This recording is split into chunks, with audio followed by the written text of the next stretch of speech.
கூலி வந்து 1000 கோடி அடிக்குமா அப்படின்ட்டு. ஆனா வந்துட்டு அதுக்கு ஒரு கால்குலேஷன்லாம் சொல்லுவாங்க. அதாவது நீங்க வடக்குல வந்து நீங்க படம் ஹிட் ஆனா மட்டும்தான் 1000 கோடின்றத அச்சீவ் பண்ண முடியும். ஏன்னா இதுக்கு முன்னாடி தெலுங்கு, கன்னடம்லாம் அதான் பண்ணியிருக்காங்க.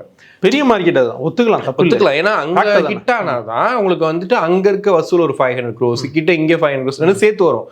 ஆனா நம்ம படங்கள்ல பிரச்சனை என்னன்னா அது அந்த அளவுக்கு போகுதா அப்படிங்கிறது தெரியல. இப்ப ஜெயிலரே எடுத்துக்கிட்டா கூட தமன்னா அந்த டான்ஸ், அந்த காவாலா சம்திங் அங்க போய் ஒரு விஷயத்த பண்ணிட்டு வந்துச்சு. அதனால தான் இன்னைக்கு இண்டஸ்ட்ரியில பயங்கர ஹிட் ஆச்சு ஜெயிலர்.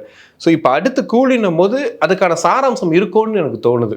எனக்கும் அது தோணுது. காரணம் என்ன அப்படின்னா, நம்ம ஊரை பொறுத்த வரைக்கும் இந்த பேன் இண்டியாவில் இந்த ட்ரெண்டை யார் ஆரம்பிச்சான்னு எனக்கு சரியா ஞாபகம் இல்லை. மேபி பாகுபலி டைம்ல இருக்கலாம். பேன் இண்டியா பண்ணா எல்லா ஊரும் ஆளப்படி.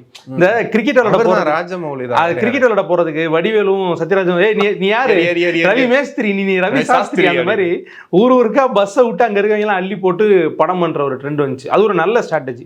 ஏன்னா அதுக்கு முன்னாடி வரைக்கும் ப்ரொமோஷனுக்கு மட்டும் தான் கூப்பிடுவாங்க. ப்ரொமோஷன் கூப்பிட்டு அந்த நடிகர் வந்து இவர் சூப்பரான ஆளு, எனக்கு ஒரு படமே பார்த்துருக்க மாட்டேன், ஏன்னா பேசிட்டு இது ப்ரொமோஷனுக்கு நடக்கும். படத்துக்குள்ளே அவங்கள கொண்டு வந்து ஆட்டோமேட்டிக்காக ப்ரமோட் ஆகும், அவங்களும் பேசுவாங்க.